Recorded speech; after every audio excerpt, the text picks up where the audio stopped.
Thanks so much for joining us tonight. Really glad you guys have decided to tune in, let us into your home.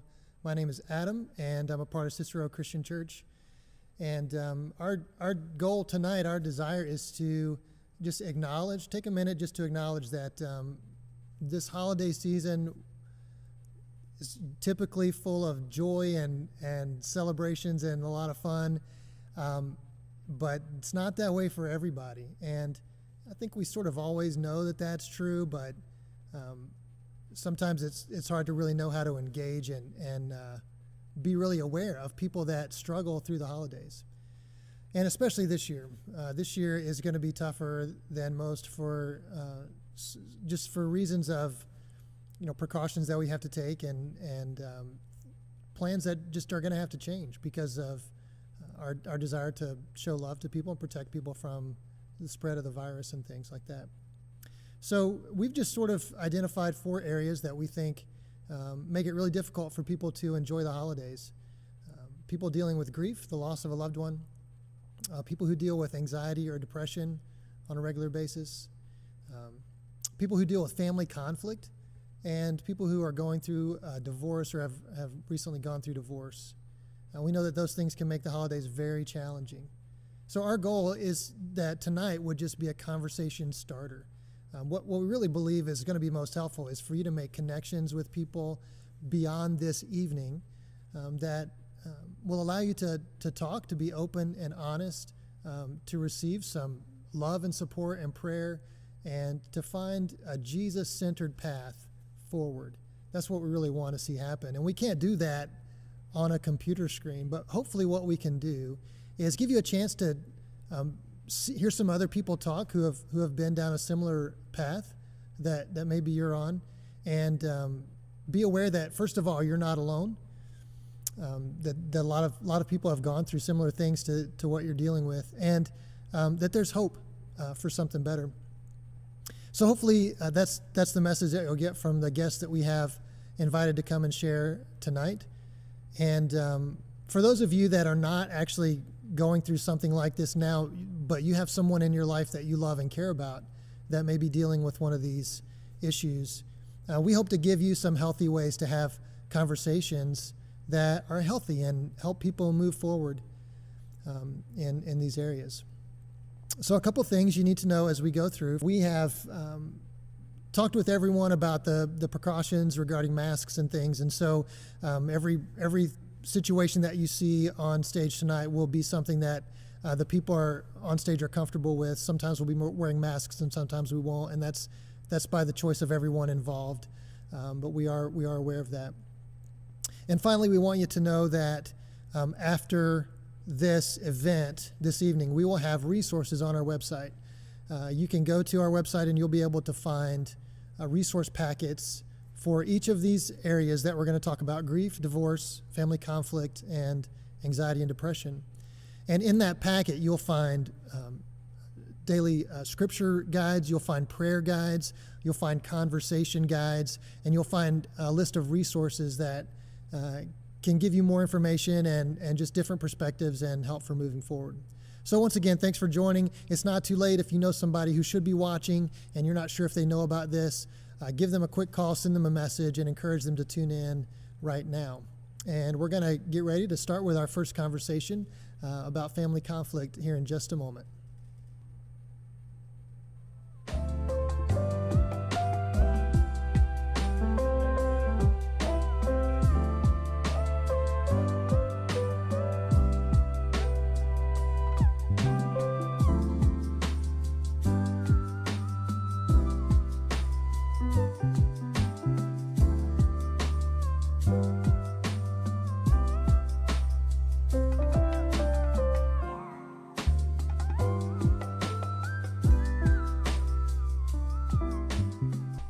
So I'm here with Cameron and Mandy, a couple of legendary educators in our community here. Real excited to have a conversation with you guys. Why don't you tell us just a little bit about yourselves? Where do you work? Where do you live? That kind of thing. Yeah, we both work at a place called the Academy, which is the alternative high school in Hamilton Southeastern District. I'm the social worker there, and Cam is the teacher. Yeah, and prior to that, I was a teacher at Hamilton Heights for 11 years ish, and just loved every minute. And now we just get to unite at a different school, working with a bunch of kids that we think are really awesome. You were a local celebrity, or still are. It's kind of wearing off a little bit, now. but so our job today is to unpack a little bit about conflict, and coming here to the end of, I think, the longest year in history, there has been a lot of opportunity for disagreement, and I think a lot of people might be going into this holiday season a little maybe anxious about what conflict might look like when we get there. So I just want to start by asking you guys, what has been your experience with family conflict? We realized probably pretty quickly into our relationship that we grew up in two very different homes, and conflict looked really different. And we may not have realized that until we started to encounter some things ourselves. So from what we see in our own families, from what we see with the students that we work with, you a lot of times deal with conflict the way you saw it, right or wrong. What you saw your family do is kind of the way that you handle it. That's kind of the way you're taught, even if you know that's not the way you want to do it. Sure. It's really hard if that's what It becomes you our see. default setting, Exactly. sort of. Yeah. Yeah, exactly. And for us, that plays out in a lot of different ways. When we're with family now, we go into this setting where we're with people who raised us and showed us their example of how to deal with conflict. And now we maybe deal with it differently based on our own experiences with each other and learning from things that we've encountered. And so now we're walking into an environment where the way we will deal with conflict isn't how it used to be. Sure. And isn't how this group is comfortable with. So recognizing that tension and that difference has been key and important, and is still, an ongoing. I know for me, there's some things that I didn't realize they were weird until I experienced a exactly. relationship with somebody who thought that was weird. Right. They help point out that. So, what are some things when it comes to these conflicts, disagreements, different types of approach to conflict? What are some do's and don'ts that you've learned along the way? So one of our family mottos is listen first. So don't go into a conversation already knowing what you're going to say, or if somebody's talking in your just head, thinking about how I you're can just, burn you. Yeah, you're just waiting to respond. You're not listening to what they say at all. You were just waiting for that opportunity to kind of go after them or to bring your point or put your point across. And we always try it, not always do it well, but try to listen first. Sure. And I think to build on that, one thing we've tried to embrace is the idea that when we're with family, especially the ones that we don't see as often as we would like, that it's important to try to get beyond the question of how's work, how are things going, that surfacey type stuff, and really invest in this relationship that matters a ton. I mean, this is family, and that's not something that we want to take for granted, and we want to continue to build. And kind of in conjunction with that, we know that in our specific family, we've got a little 2-year-old daughter, Lucy, who we think is awesome, but it can be a default to, once the family gets together, to watch the kid in the middle, right, and not have interactions with the other adults there. And I'm sure in other families there's some similar issue where it's not as much about true engagement with the people that you really care about and want to talk to, but it becomes, what's the distractor? Can it be just watching a kid? Can it be just watching a football game? Can it be just talking about the food that we're eating so that we can get through this time? And then later you realize, okay, we missed it, this chance. Sure. So for us, that's been big, to try to understand, okay, we need to invest while we're here. Who knows, who knows what we're going to think afterwards if we don't. We also believe that don't air things out on social media. That's not the way to move a relationship forward. That only causes some hurt feelings and problems. And if you want to move forward or try to have a conversation. Don't do it on social media. Do it together. Talk Sure. about it. Things do not end well. You said something about at the beginning that I want to kind of circle back to. You said that when you start with a posture of listening, right? Your default setting is to listen. And I think we all know that when you listen, like for the other person to feel heard is good. But do you find that listening does something in your own heart, maybe to your ability to feel compassion or empathy with the other person? Yeah, go ahead. Yeah, absolutely. People come into a situation and they're not thinking, that they, usually want to hurt somebody else. That's not the intention. I want to fix the things that you think wrong. Right. So it's really important that we have different life experiences. We've seen different things. We've had different conversations. We've, believed certain things. And it's important to try to see that in the other person, that they're not your enemy, they're not against you, but we have a lot to learn from each other, even if we disagree with something. Sure. Yeah, 100%. And I can tell you that I'm married to one of the world's best listeners. Just flat out, it's true. My wife is not. And it plays out in her job, and it's why she's so good at that. But then also within our family structure too. It was just automatic when our family started to blend. For example, it was within weeks maybe that people started to like her way better than me, right? I feel that. And that has a lot to do with the fact that she just listens and shows that she cares. And you're right, it does have a huge effect for sure. Cool. So is there a secret, like, I think one of the questions that we all feel like this tension is like, do I engage with that? Like if Uncle Henry says something and it's like makes you bristle up, maybe, how do you know when, okay, he's not gonna, let's just let him, like, I don't need to engage in that, but how do you know when it's something like, this is something we really need to have a conversation? How do you differentiate those two things? Yeah.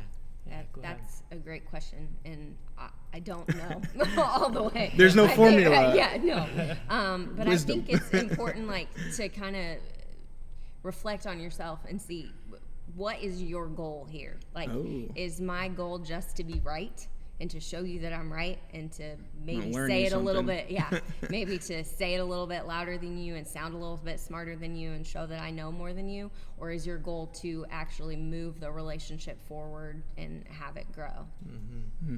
And we really believe in general terms that we should not swing at every pitch and probably should not swing at most pitches.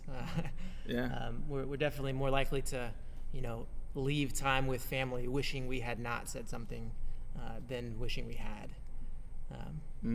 Yeah.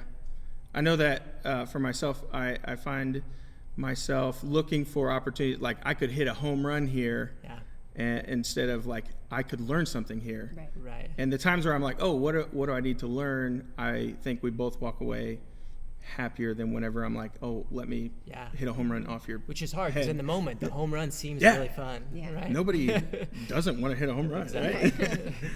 So when it comes to family disagreement, or maybe just friends, like when it comes to people and disagreement or conflict, what's like the ultimate goal that you want to keep in mind? Like the thing in the back of your head, like no matter what he says, no matter what I say, like we can disagree, we can have conflict, but I want this to be true. I want to land on this place. What's your ultimate goal?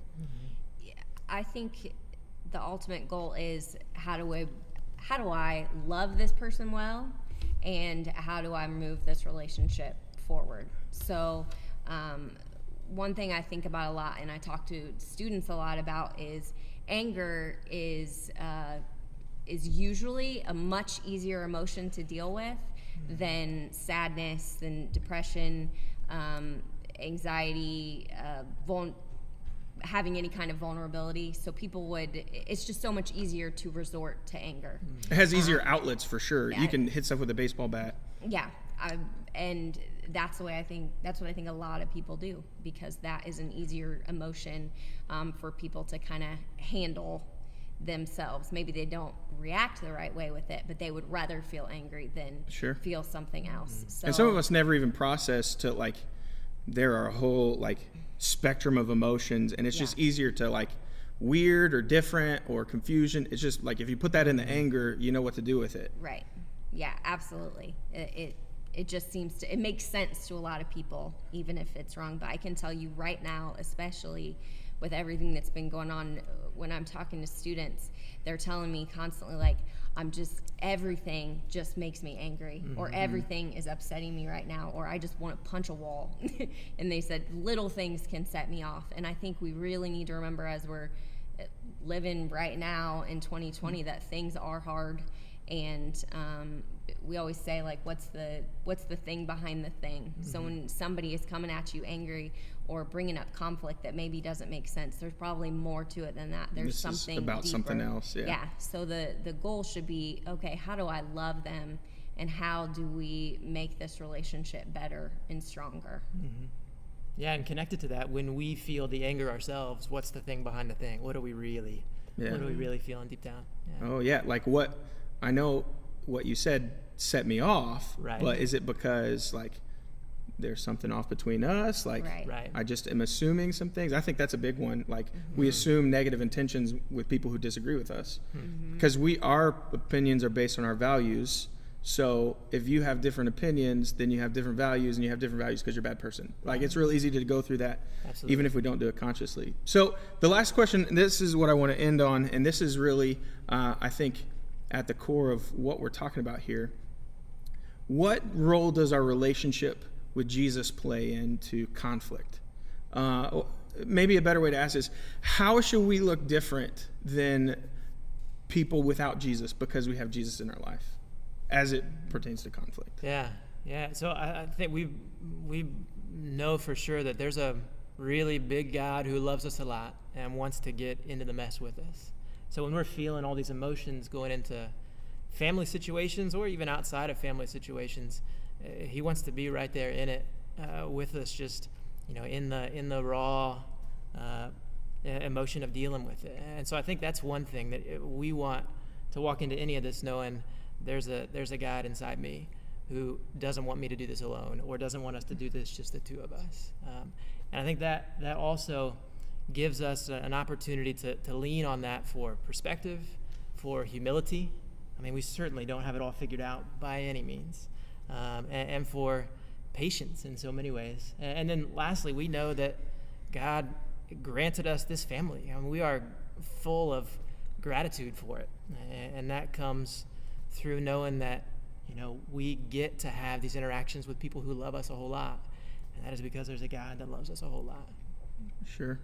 Yeah, and I think one of the beautiful things about Jesus, everything he did and everything, he came in and did it differently than people expected him to. So when you're looking at conflict, a lot of times you have the expectation of how somebody's going to react. And when you do that differently, with love, with humility, with listening, I think that is a great example an opportunity to show Jesus' love and kind of how he wants us to look at people differently. Yeah, it's an opportunity to reflect his character in a really real and tangible way. Sure. Well, thank you guys. I appreciate this conversation. We're running out of time. But if you guys have more questions, these guys will be in the panel at the end. Text in that number that has been at the bottom of the screen. It'll come up later if you missed it. But that's it for us right now. Moving on to the next thing.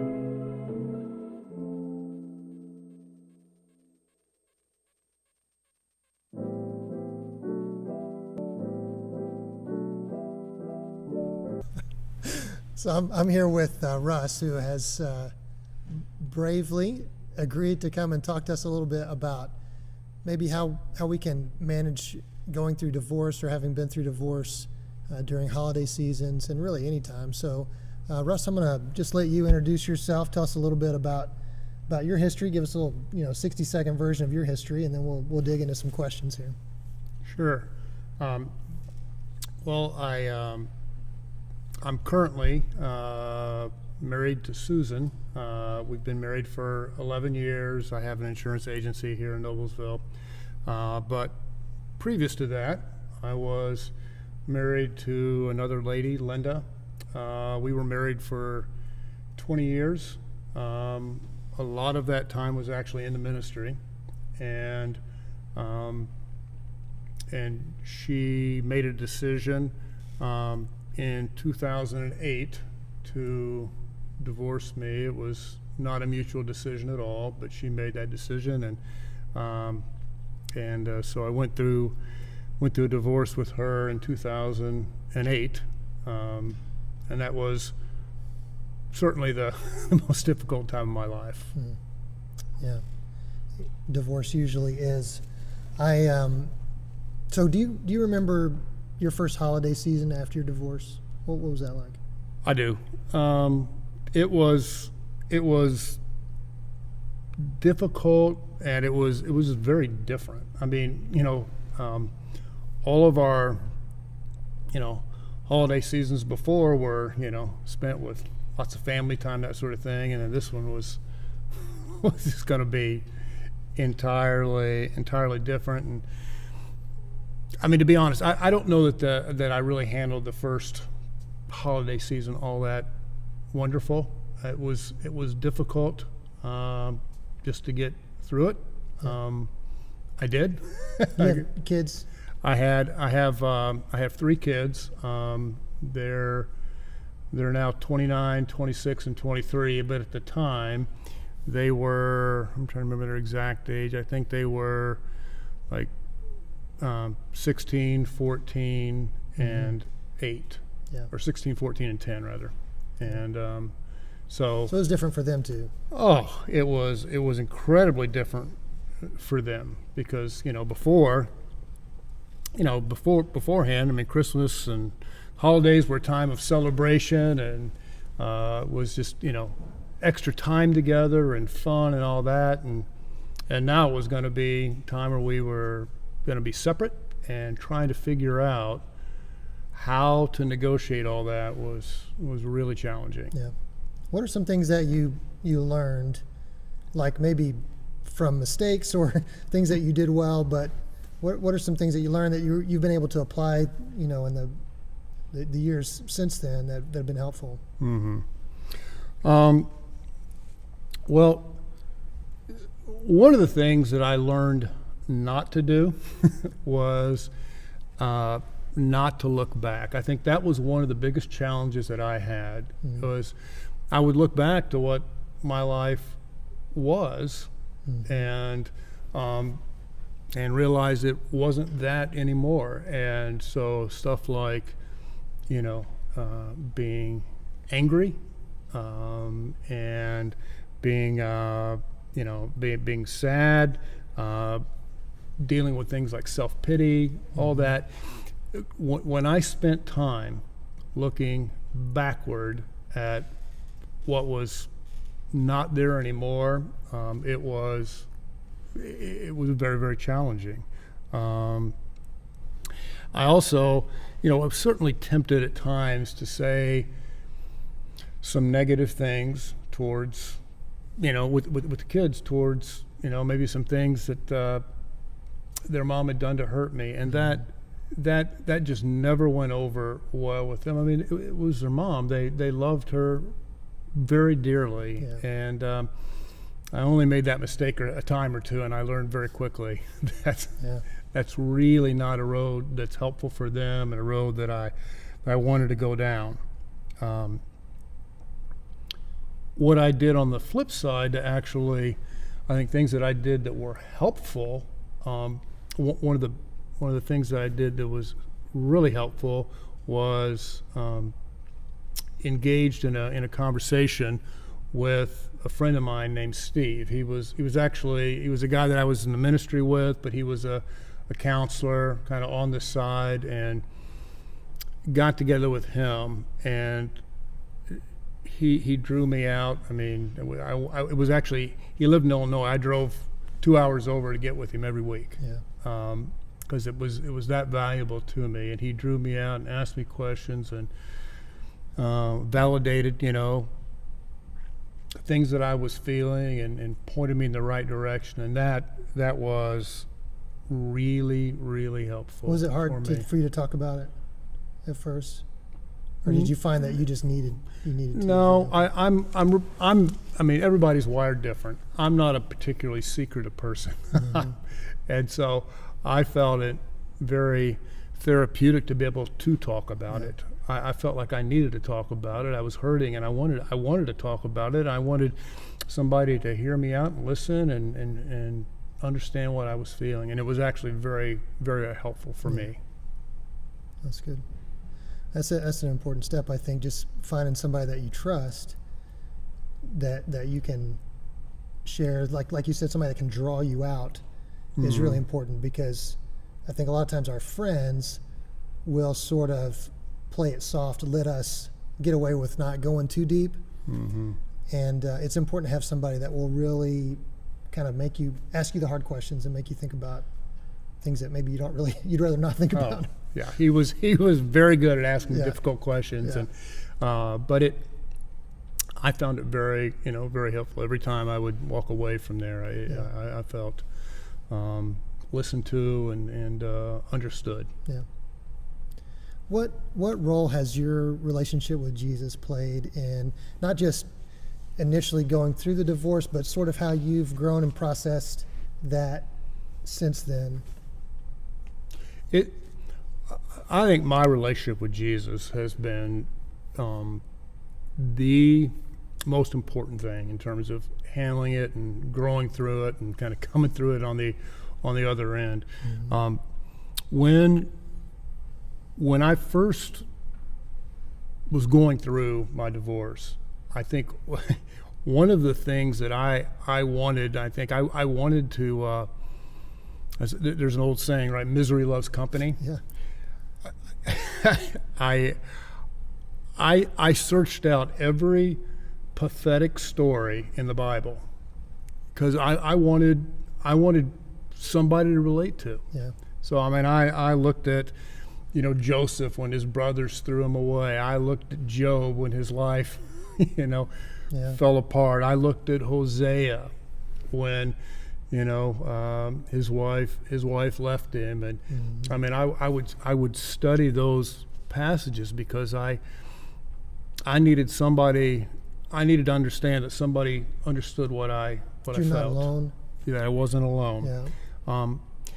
And then the other thing that I spent a lot of time looking at during that time with Jesus was how deeply he actually loved me and cared for me.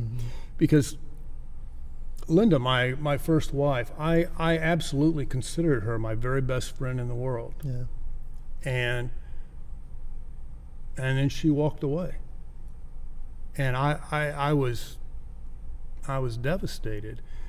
And I always said before, and I felt like I had a deep relationship with God before, but it helped me to understand this one truth, that God's love for us is so deep that he will never, ever walk away from us. If anybody does any walking, it will be us that will walk away from him. He will not walk away from him. I spent a lot of time in the book of Isaiah, kind of chapters 40 and on. Yeah. Those chapters have a lot to say about God's depth of love for us. There was one particular verse, I think it's in Isaiah 49, where it talks about that it talks about a mother remembering the baby at her breast. And then it goes on to say, but she might forget that. And I thought, what mom would forget that? Yeah. But God's saying, there's a chance. But then he follows it up by saying, to Israel, there is no chance I will forget you. Yeah. And I just, it really helped me to understand how deep God's love is for me, and which was something I needed very badly Yeah. At during that time. Sure. That's powerful. If you could offer some encouragement to somebody that's maybe going through this, particularly through this holiday season for the first time as a divorced person, or just in general, how would you encourage somebody who's dealing with this right now? Well, what I guess what I would say, one is give yourself some patience and grace, because it takes a while to work through it. I mean, I suppose some people work through it a little bit quicker than others, but for most of us, it takes quite a while to work through it. I remember there was a person that was close to me and told me, I mean, after a few months, they said, just get over it. And I said, it Not doesn't, helpful. Yeah. it doesn't work like that. Yeah, that's not helpful. And I think one of the things is realizing it's going to take a while, and give yourself some patience. And the other thing is that God really does have a new chapter. I mean, my life right now is fantastic. It's wonderful. I mean, and there's a hurt, there's a pain over what happened, but it's more of a scar. Yeah. Right? Yeah. It used to be a deep pain. Now it's more of a scar. Sure. And God has opened up a brand new chapter in my life. It's fantastic, and I'm happy and love my kids, love my wife, enjoying life. But God's really the one that got me through into this new chapter. Well, thanks so much, Russ, for sharing. I know that your vulnerability here is strength for somebody else. So we really appreciate you doing that. And for those of you who are watching, just want to encourage you, if you have a question for Russ, he'll be in our panel later on. Just text that keyword to that number, and you'll get a prompt to send a question in. And stay tuned for our next segment, which is on grief. And I've heard many people say that divorce is sort of like a loss. It's sort of like a death. And we deal with it in a lot of the similar ways that we deal with losing somebody that we love. And so stay tuned for the next segment on grief as well. Thanks.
I'm Amber, and I have the pleasure of sitting here with Jim.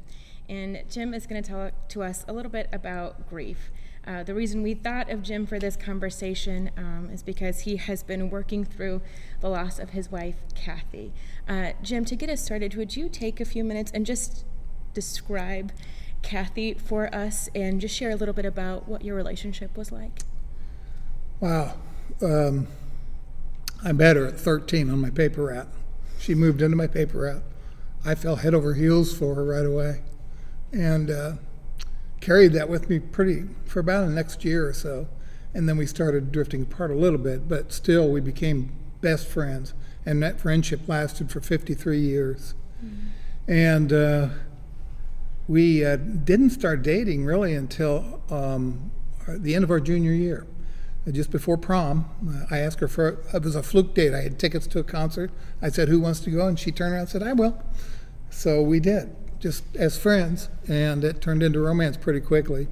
So we dated for a couple of years, and then at 18, I was at college, she was finishing beauty school, and we got married.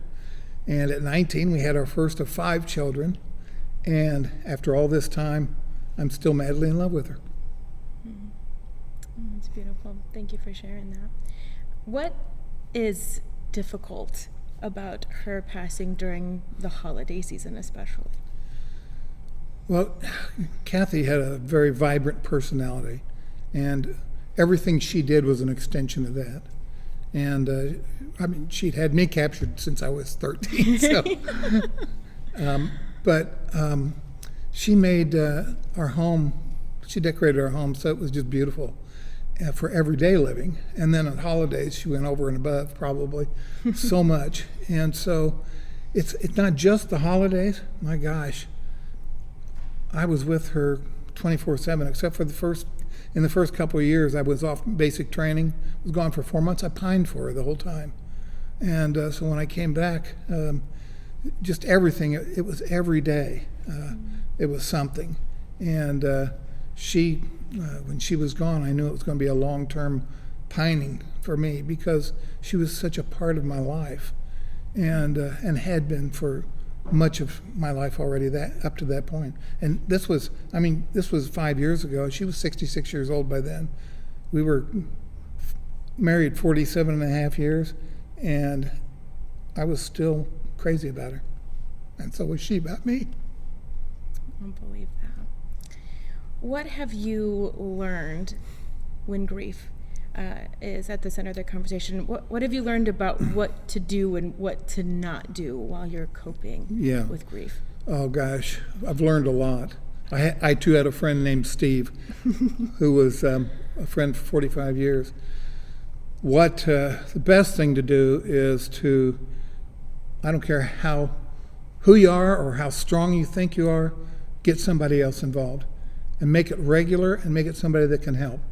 I've reached out to others, and that's my number one advice, is to get help from someone else and somebody that can help you. I had a friend, Steve, I'd known him for 45 years. His wife had died 13 years before that, and he reached out to me. So many times people say, well, give us a call, and if you need any help. You don't do that. They have to reach out to you because you just don't reach out to people. You don't want to be a bother. You don't want to interfere with their lives. But Steve reached out to me, and he had gone through a Christian training called Stephen Ministries, and then later became a group leader for Stephen Therapy. And so he called me as soon as he heard of her diagnosis and said, I'm here for you, brother, and I'll reach out to you. And so that was a comfort just right there. Kathy had made the decision not to get chemo or radiation. Her diagnosis was stage 3 cancer already because she had refused to go to doctors. So she decided, well, isn't this the whole reason we're here, is to go back to the Father? So she said, he'll either heal me here or he'll heal me there. So she chose not to go through that. She saw her mother do it 20 years earlier, and it just wasn't pretty. So she lived a pretty full life for a year and a half after her diagnosis. And so shortly after her celebration, we had a celebration service right here. Went for a long time, but it was a celebration. It was. Like, for real. Yes. About a week later, Steve called me and followed up. He said, I will reach out to you. And he offered to put me through the 6-week series of therapy that he does with groups. Only he'd do it one-on-one. He lived in Beech Grove. So I drove down to Beech Grove for about the next 2 to 3 months. And we would sit at his house for a couple hours, just talk about the materials, which were just wonderful for me. And then we'd go to lunch. We'd talk for another couple hours. And it was life-changing. Particularly some of the things that I learned. For example, it got me talking about it. That was a big thing. I'd wanted to just curl up in a ball and dry up and go away. But I knew I couldn't. I still had family, I had a lot of grandkids. I've got 14 grandchildren. And so they still needed a papa now that their grandmother was gone. So I learned to talk about it, and I learned to get released to my emotions. If you bottle it all up, you're going to explode, because grief is like a container. It's happened, it's in there, and you have to get it out, because it will bubble up over if you don't. And so I found that talking about it with Steve and releasing those emotions, and particularly, he showed me things that were probably going to happen. He said that happened. And there's no set pattern for it. It can be all over the board. It can jump at you out of nowhere. These grief bursts, they call them. And so he told me that these things were coming. It made me mad sometimes. What do you mean that's going to happen? And so it was huge to know that those things were going to come. And then also it started me on the long path of healing. You never really get over grief. I mean, it's like Russ had said, it's a wound. It starts as an open wound, and slowly over time it heals, but you never get rid of the grief totally. Yeah. And so mourning is a part of healing that grief, talking about the person you love that you've lost, reaching out to other people and talking to them and getting joy of helping other people that are going through the same thing. That was a big thing. But the huge thing for me was what to expect. Not when to expect it, but what to expect. One example, Steve told me, he says, you'll probably have people that will start backing away from you over time. Some may even say you need to get over your grief. And that was very hurtful. It did happen to me. I thought, nobody's going to be that crass. Sure. They were. But he helped me understand what they were going through. It was my grief, and they were getting tired of it. And even though that sounds selfish, I understand. It wasn't their problem. It was my problem. Sure. And it was something that I was willing to work through. They didn't need to stay. So it was okay for me to let them go. Don't cling on to them and be upset about it. Let them go. They may come back. They may never come back. I've had both instances happen. So the person, you really never get over grief, but you learn how to live with it. And that's an important thing. And when I said that it was huge knowing what to expect, a lot of those things came true. I didn't want to hear them, but he stuck with it, and he says, you've got to hear this. Yeah. And when they came true, I knew I wasn't going crazy. I didn't drop into hopelessness. I went, oh, this is part of the grieving process, even though I didn't want to face it. Yeah. Well, it's nice to have somebody that you can trust, that can validate some of those feelings for you. Can you share with us how Jesus has impacted your journey with grief? I know that's a complex question. If it hadn't been for Jesus, I might not be here today. I don't know. I could have slipped into hopelessness and depression, and I felt like I was going crazy. And there were times when I thought I was going crazy, but having Jesus in my life, I knew that because Jesus had died and rose from the dead, I was going to too. Yeah. And Paul talked about that, and if you don't mind, I want to read a passage from Thessalonians, which gave me great encouragement. Dear brothers and sisters, 1 Thessalonians 4. Dear brothers and sisters, we want you to know what will happen to believers who have died, so you will not grieve like people who have no hope. For since we believe that Jesus died and was raised to life again, we also believe that when Jesus returns, God will bring back with him the believers who have died. For the Lord himself will come down from heaven with a commanding shout, with the voice of the archangel, and with a trumpet call of God. First, the Christians who have died will rise from their graves. That's their bodies. Their spirits have been with them all this time, but their bodies are going to rise from the grave. Then, together with them, we who are still alive and remain on the earth will be caught up in the clouds to meet the Lord in the air. Then we will be with the Lord forever. So I know Kathy and I are going to be together again. I know there are relatives that have gone before me. They're going to be together with us because Jesus himself said this is what's going to happen through Paul. And that's a great encouragement to me. And in fact, the very last verse of that same passage, 18, he says, encourage one another with these words. Without Jesus, it's hopeless. With Jesus, there's always hope. And I want to see my sweetheart again. Oh, gosh. As we close, what would you say to encourage somebody that is maybe towards the beginning of their grief journey during this holiday season, or just dealing with grief, like you've said, like it's not just this time, it's every day. It's every day, yes, it is. It intensifies during the holidays, but my best advice is to take the advice of encourage one another. If I know they're a Christian, then I can read this passage, explain it to them, and tell them, you've got a great hope of seeing the person again.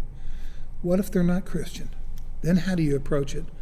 Well, nobody knows who's in heaven and who isn't. I mean, we don't know. We can never know who's made it and who hasn't until we get there. And so we've got to assume that they're gone and have gone on.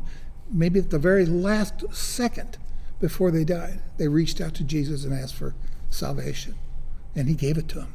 He's not going to turn away anybody that has a heart for him. And so I had that happen to a high school friend. 30 years ago, she lost an 18-year-old son just before he was going off to college. And during the funeral ceremony, the pastor said he'd come to Christ at a function. And I thought, great. So my approach to her then was, your son's in heaven. If you want to see him again, come with Christ, and he will take you to your son. And she rejected, and she rejected, and she rejected. But I never give up on her. And I pray for she and her husband both, because it really made her distraught. So the best advice that we can use is just assume they're there and lead them. Lead them. Whatever you can do to go. That's the best way to get over the grief. That's the best way to see the healing up inside. But there'll always be a scar. Well, thank you so much for sharing with us, Jim. It's so special to hear you talk about Kathy and to be vulnerable in this space and to invite people into that journey is vulnerable and precious. So thank you for allowing us to see just a little bit of a glimpse of that. If you guys have a question for Jim, please make sure that you text in that question. He'll be joining us at the end for the panel, and hopefully he'll have an opportunity to answer that question for you. Thank you, Jim. Thank you.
Amber yet again.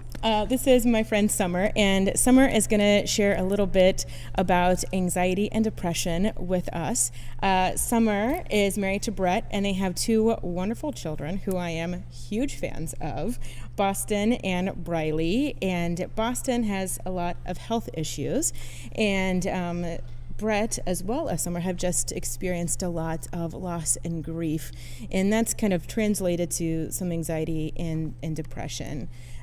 Summer, could you just start us off by sharing what anxiety is like for you on a daily basis, and then kind of how you recognize it and how you've learned to move forward? Sure. Anxiety kind of presents itself in a lot of ways for me. It usually begins with excessive worry about things that are out of my control, and then fear sets in, and my thoughts just kind of disrupt my day-to-day living, where it makes it kind of hard to function. It can be paralyzing at times. Could you share, for people that don't know, could you share just a little bit about Boston and kind of your journey with him and kind of how that's affected your anxiety? Yeah, sure. Boston was born in 2008. He was pretty healthy at birth. Nothing appeared to be wrong at all. But when he was 5 months old, he experienced his first seizure. And from that point, within the first 2 years of his life, he coded 3 times. And I was there to witness all 3 of those incidents. And then things kind of leveled off for a while, and he started stabilizing for several years. He might have a seizure, once or twice a year. But then last year, he had scoliosis, and he had to go in for a surgery to place a couple rods in. But he ended up becoming infected and had to have 5 surgeries within 4 months. And within that time, he had to have several transfusions and just was a very, very sick little boy, and we almost lost him again. So it's just been, kind of touch and go his whole life, and it's constantly there. Yeah. What happens to you physically when you start to get anxious? Physically, I take on a lot of things. I feel tense muscles. I feel restless. Then I feel fatigued because I'm restless. Yeah. My thoughts just, consume me. At night, I lay there and have a lot of dark thoughts. And it's hard to, just let that go. Also, I can become really irritable, which I'm not proud of, but it happens. And I have a lot of feeling, like when I become irritable, then I have feelings of guilt and shame. And I feel a lot of guilt and shame too, just because I'm a Christian and I shouldn't feel this way. I should trust God, and but so it's just a lot of unrest, I would say, is the so. What kind of got you started on your journey towards healing and figuring out healthy ways to cope with your anxiety? At first, I was really reluctant to seek help because of the guilt and the shame surrounded by mental health, and just the stigmatism that goes with that. But a very trusted friend of mine invited me to a women's support group, and I said yes, kind of with just like, yeah, we'll see. We'll give it a whirl just to support my friend or whatever. But it turned into 5 years of some of the most meaningful healing times of my life. And that really is what catapulted me into my healing journey. And I'm not saying that I'm healed. I'm saying that it's a day-to-day journey I'm still on. So, but yeah, that was definitely... In meeting with those women, it empowered me to seek outside help with a therapist and to talk to my medical doctor about getting some other help. And those things coupled together really helped a lot, to the point where I no longer felt like I couldn't function. Like I was getting tools to re-enter life, so to speak. Yeah. So. That's awesome. I love that led to such a deep relationship for you, and you were like, whatever, I'll go support my friend. You're like, fast forward, it's been 5 years. Yep. That's amazing. It's actually been 10 years now. 10 years now. So I'm still really great friends with those women. So yeah, well, thank goodness you were trying to support that friend. So how does your anxiety kind of manifest during the holidays? Is there anything that kind of catapults that? What are the holidays like for you? Yeah, the holidays are really hard. They're a constant reminder to me that my life is not normal, in that it's a reminder of what used to be and a reminder of what's never going to be again. And there's a relentless sense of sadness and dread that come along with the holidays for me. And what has helped me is having my daughter. She's 9, and trying to make it special for her and magical, just that has helped me take the focus off of my sadness. And so it's been a help. How has Jesus impacted your journey with anxiety and depression? Well, I will start off by saying I've been a Christian most of my life, but when Boston was diagnosed and started just having, these crazy episodes, I felt really, really angry towards God, and I felt afraid to put my trust in him because I felt by giving him control, I was giving him permission to take my son away from me. And that was like the one thing that I'd been fighting for so hard, was to keep him alive. And so I held on to that. I just held on to that control, like needing to keep him alive. And I just could not release that for a long time, for about 3 or 4 years. So that was hard. But when I finally came to the point of surrender, Jesus met me in my despair, and he graciously revealed to me how for decades he had been preparing me for these hardships, just one at a time, each step of the way. It was just like he took the veil from my eyes, and I could just see, like, wow, like, how kind you are, God, for seeing me, for knowing before I could even possibly know, that it was just such an encouragement to know that he was there all the time, even when I certainly didn't feel it, and especially when I didn't deserve it. And then I think probably one of the biggest realizations that I had was just sitting in church one day.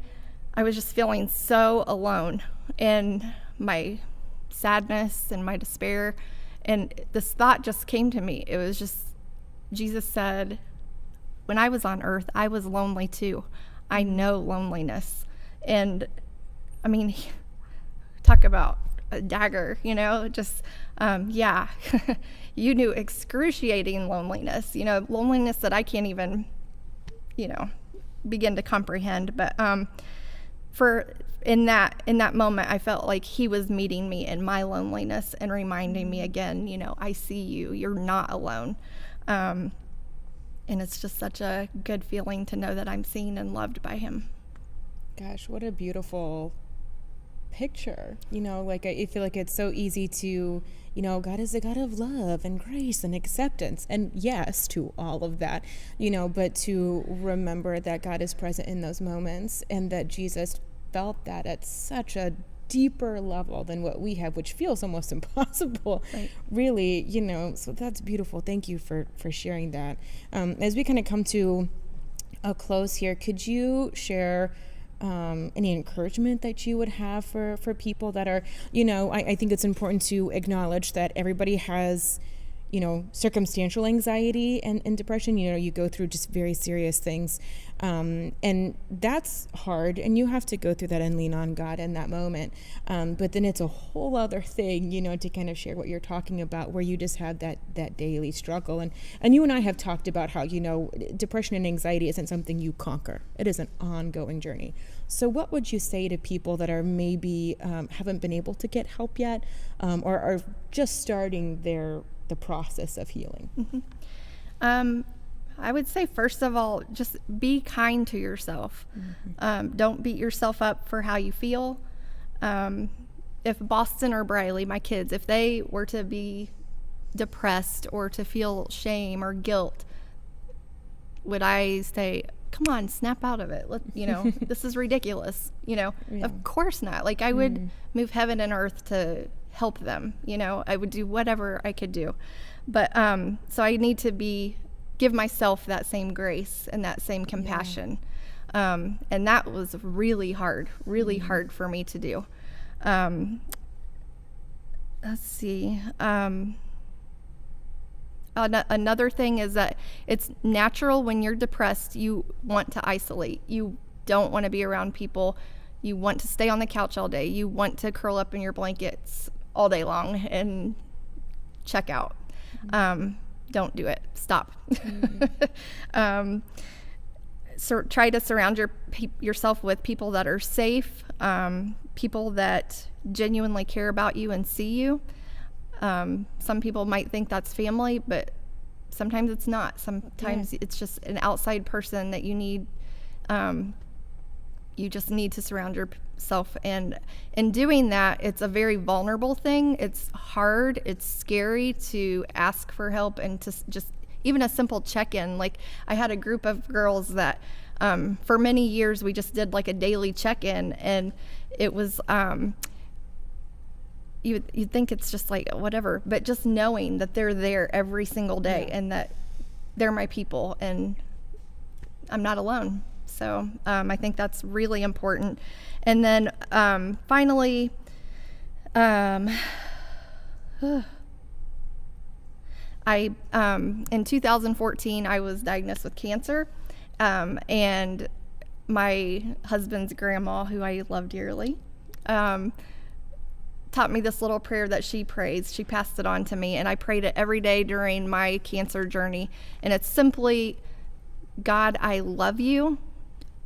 I need you, and please let my faith be greater than my fear. And I know it sounds very simple, but it's powerful and it's healing, and it really got me through those days of treatment and surgeries and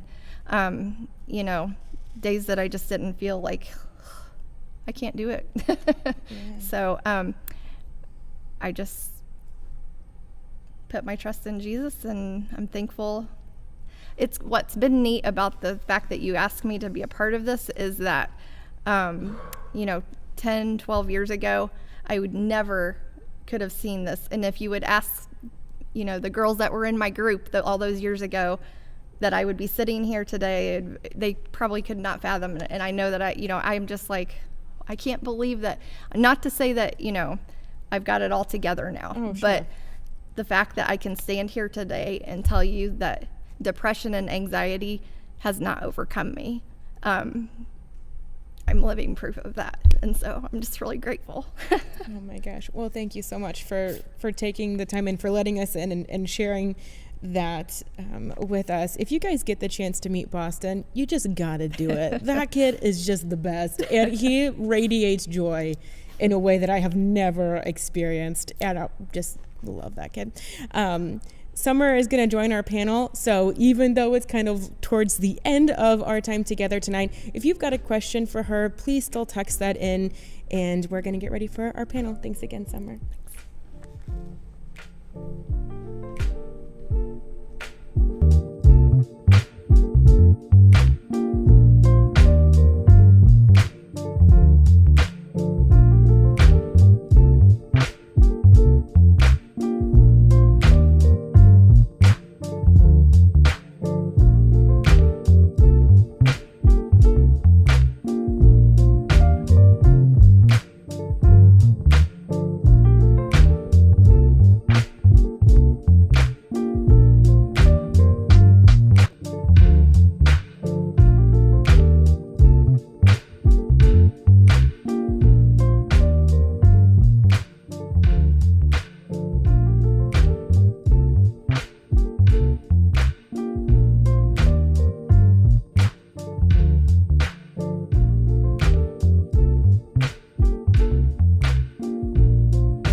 it's been great to hear from these guests of ours, and I just really appreciate their vulnerability to come and share in front of a camera like this. It's really difficult to do, but it's helpful, and hopefully you know that when you're feeling vulnerable, it's communicating strength to somebody else. So that's how we encourage. Encourage actually means to lend courage. So you're lending someone else courage when you share like this. So we have some questions we want to ask to the panel that kind of come through the discussions that we've had already.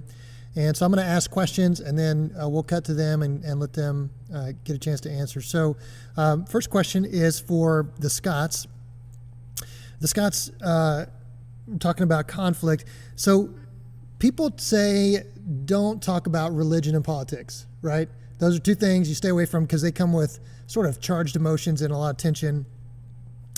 Would you say that we should avoid tense subjects with our family, or should we engage in tense subjects? And what are some clues about how to know when to do that, when not to do that?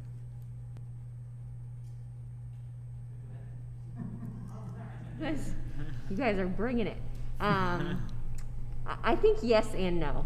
I don't think every time is the time to talk about politics. Maybe when everybody's at the dinner table, traditionally is maybe not the time you want to bring up the really heated things. But it's good to talk about hard stuff. That's how we move forward. That's how we learn from each other. So I've heard that before, like from my family members saying, like, well, we just won't talk about it. But it's still there. It doesn't go away. And I've got people in my family that I disagree with, but I love and respect and can learn from them. So I think that there are times when maybe you don't dig deep and go at it, but it's important to not just ignore the hard stuff. Yeah, absolutely. It's all about the intent. I mean, so many of the political conversations especially, and I'm sure depending on the issue, conversations connected to religion too are not typically about having a conversation, but about proving a point. And so if that's the case, probably steer clear, look for another pitch. But if you're really going into it as a learner, if you're really going into it as somebody who's processing, then what better place to do that than with people who love you a whole heap and who you love a whole heap. So yeah, I think it's all about finding the right time and the right intention behind it as well.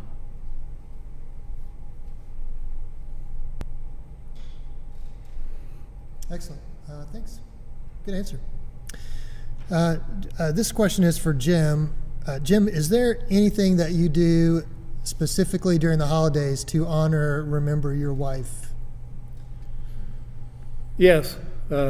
She died November 29th, right 3 days after Thanksgiving and before Christmas. And so the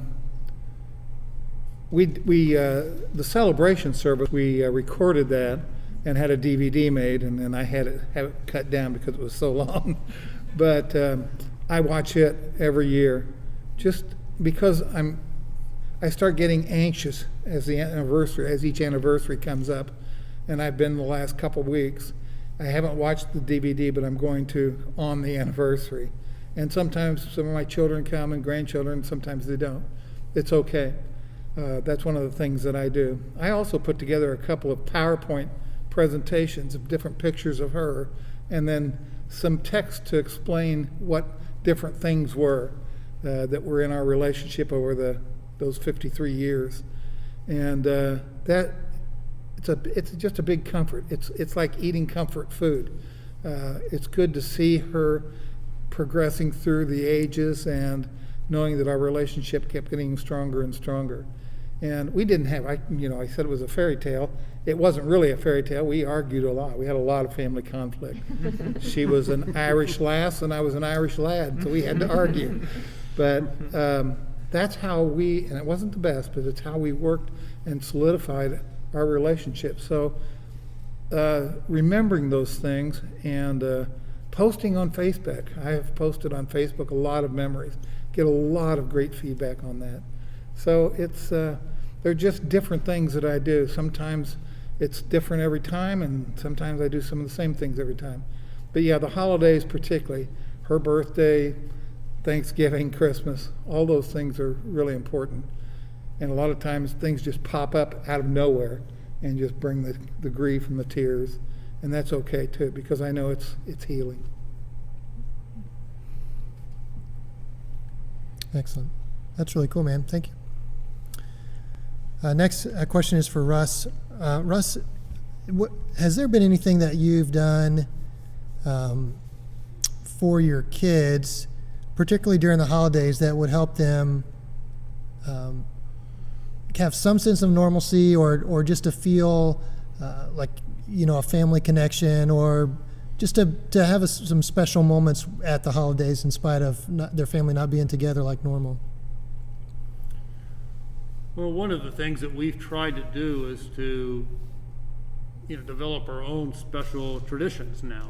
I mean, what's in the past is in the past, but now, we've got a whole, life to live, and so we've tried to create some special memories, some special things that we do at Thanksgiving, things we do at Christmas.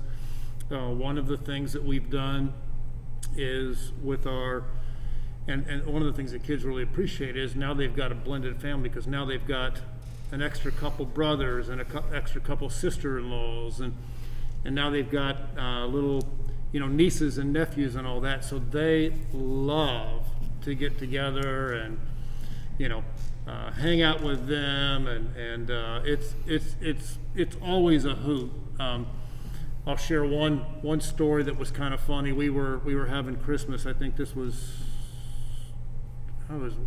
one Christmas ago. But we were together, and my one little grandson that's 3 years old, my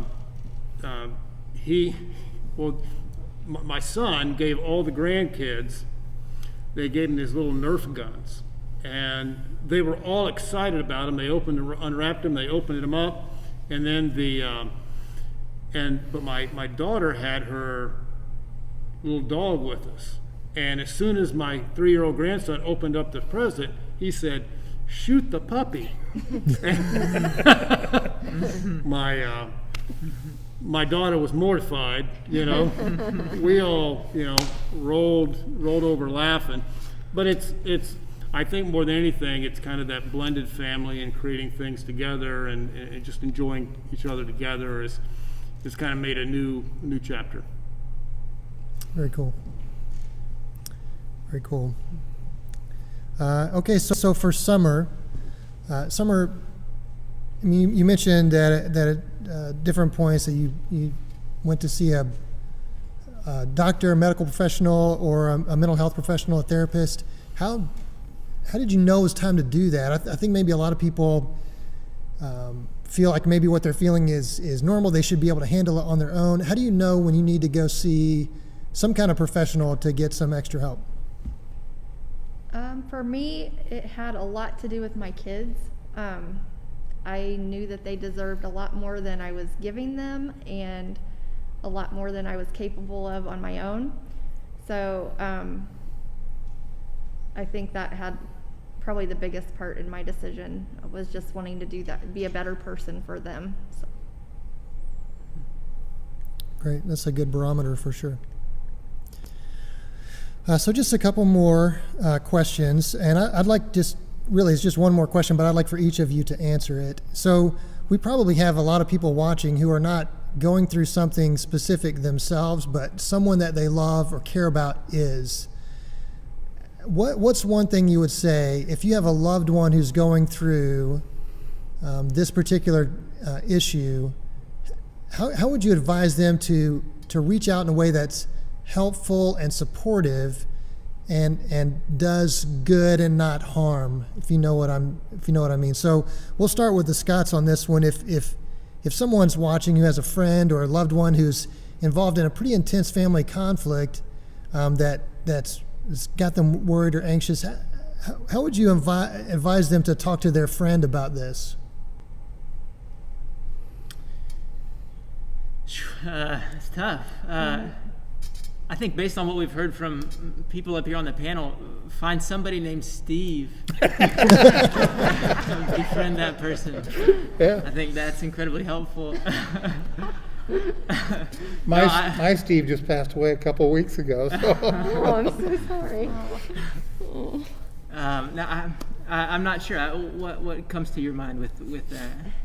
I think that the one thing that we've done when talking to people that we are in, that we know conflict may arise, or we just say like we love you, you know, like we respect you. And I think it's really hard for things to go really poorly with someone when they know how like deep the love is and how deep the care is. So I think if you had to tell somebody how to deal with conflict, have them maybe think about the person they're talking to and how much they, like, there's probably already a relationship there. So look at those positive things that were already in that relationship. And if you're looking at them with love, it's really hard for things to go badly. And to add one other thing, one of the most practical things that we've heard recently that was good for us to hear, and even if we were, trying to be an asset to somebody who we were connected to, if we weren't directly involved in the conflict, a piece of advice that was really helpful was just to intentionally not have the last word, to intentionally let somebody else be the one with the last word, and then you're not walking away thinking, I'm the victor in this argument discussion, and you're not encouraging somebody else to be the victor, and just kind of take the low place as we talk about, and let somebody else have the last word. That's really good. Very helpful. Thank you. Jim, same question. If someone out there has a loved one who is experiencing grief, maybe in a newer or just more intense way during the holiday season, what would you say? How can they be a good friend to someone who's going through that? Time and attention. Spend time with them as much as you can, and let them know. Don't wait for them to reach out to you. You reach out to them. I've had to do that with some people that I've noticed that have lost loved ones, and I notice it seems like they're not getting any attention.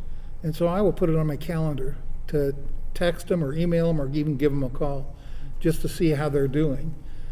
And that's a big comfort for people when they know that somebody else is there. It's easy in grief to think the world is passing you by and you're standing still. And what's wrong with me? To have somebody come alongside you on their own is a big help. That's helpful. Thank you. Russ, same question. Well, I think what they shared is fantastic. I guess I would add to it is to try to really pay attention.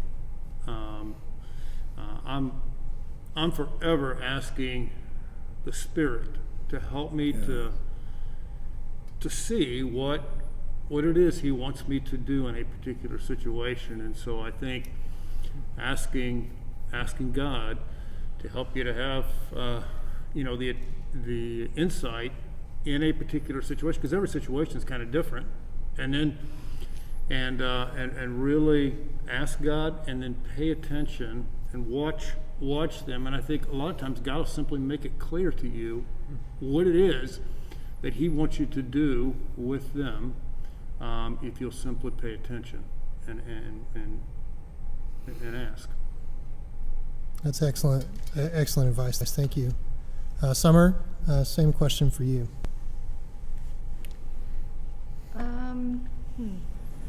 I've had the most time to think about it, and I'm still kind of like,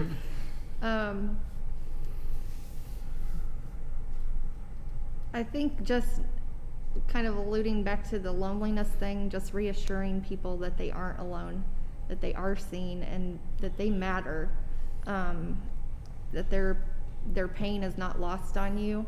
I know, like, I have a couple of friends that still they remember important dates that, within our story, and they will reach out and just say, hey, I'm thinking of you today. I know it's a tough,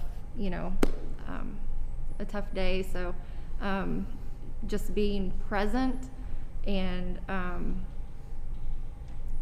not waiting for them to reach out to you, but just being the initiator. And something that I also appreciated that Jim said was in your interview was not putting a time limit on your grief, and how some people just, they think, my gosh, it's been this long, get over it, and it's just not like that. So just being gracious, compassionate to the situation, and not expecting people to do things on your timeline, but to just allow them the time and space that they need to heal. Great. Thanks so much. Again, we just want to thank these guests who have come out to share, and thank you for tuning in. Whether you're watching this live or the recorded version, I hope what you experienced tonight, first of all, is to know if you're going through something difficult this holiday season, you're not alone. There are a lot of people who have been down a similar path and made it and survived and moved on to something positive. And so hopefully you see that there's some connection, there's some community in where you are, and there's hope for the future. If there's somebody that you love that's going through one of these things, we hope that you've been able to get some resources just to help you be a good friend, a kind and loving friend, or a family member to somebody that's dealing with a difficult time, and just be sensitive to their unique needs and unique situation.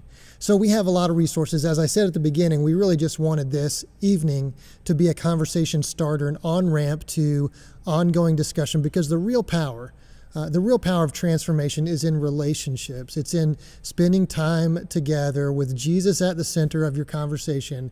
And that's how life change really happens. When we allow God to work through us, to help move people in the right direction, just to show the kind of love and grace that he shows to us on a daily basis. So please connect with these resources. You can go to our website.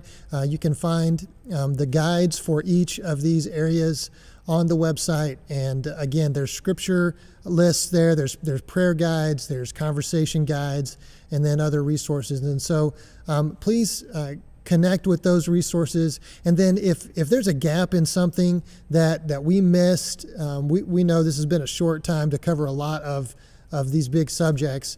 Please reach out. You can connect with us through Amber if you want to have an ongoing conversation about this with somebody on a more like a one-on-one basis. You can connect with Amber. I think her email is going to be there available for you, and she will just kind of serve as a coordinator to help connect you with the right person, so that you can have some ongoing conversation. What we want you to know is that you are loved. Initially, first of all, you're loved by God. We love because he first loved us, and he showed his love for us through Jesus. And you're also loved by your church family. Even if you're not a part of this church family, you are loved by Jesus followers wherever you are. And it is our desire to see you live with peace and joy and purpose that comes from a Jesus-centered life. And so because we love you, we encourage you to have these conversations, continue to connect with people, and continue to seek out ways to put Jesus right at the center of whatever it is that you're going through. So with that, we're going to sign off for the evening. Thanks again for tuning in. And again, this will be available as a recording. So if you know someone who missed it, they'll be able to find this on our YouTube channel and a link from our website later on. Okay, thanks. Have a great night.